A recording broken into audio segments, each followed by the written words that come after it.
Peggy 18.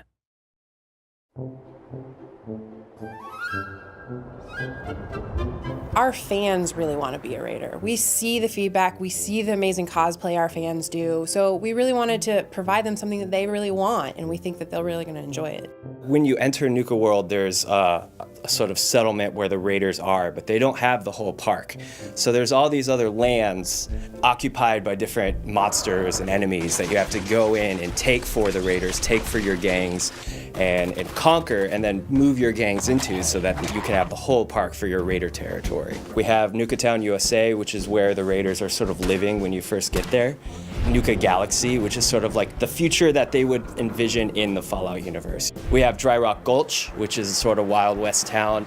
We have Safari Adventure, which is like the zoo. The bottling plant, which is called the World of Refreshment, is sort of like a tour of the bottling plant. We also have Kitty Kingdom, which is where all the kitty rides are. When you arrive there, you're put into position of being what we call the Overboss, which is sort of the ruler of all these gangs. We're giving players the chance to sort of be the bad guy, to sort of be the guy raiding through the Commonwealth and taking what they want. We don't necessarily make you the absolute most evil raider. You can actually be we jokingly call a kind-hearted raider, if there is such a thing. People hear raider, they think you're going to do wholesale slaughter.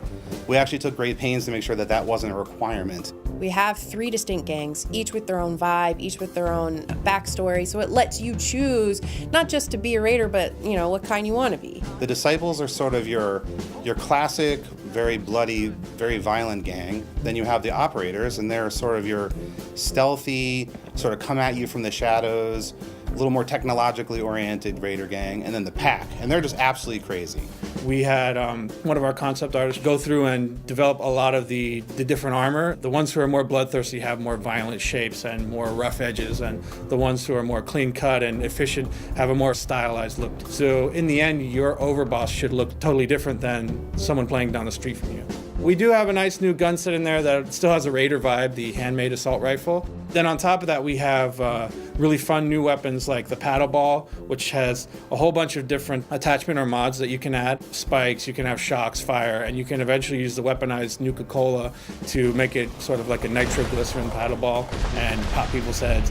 Then we have the acid soaker, where you just hose people down with this toxic acid that melts them. The thirst zapper, which is the weapon that you saw in the Nuka Girls pinup posters, that you get early on in the add-on. You can mod that as you discover the secrets of how they've weaponized Nuka-Cola and turn that into a really devastating weapon. I'd say that this is a great capper on the whole experience in Fallout 4. So as far as working on a project of this duration, I think this was a nice way of saying like, hey, it's time for a vacation now. You're going to this amusement park, but you're also taking a break from saving people and rescuing settlements to sort of let your hair out. We've had a wonderful time making this add-on, and we really think that everyone will enjoy it, and we can't wait till you get your hands on it.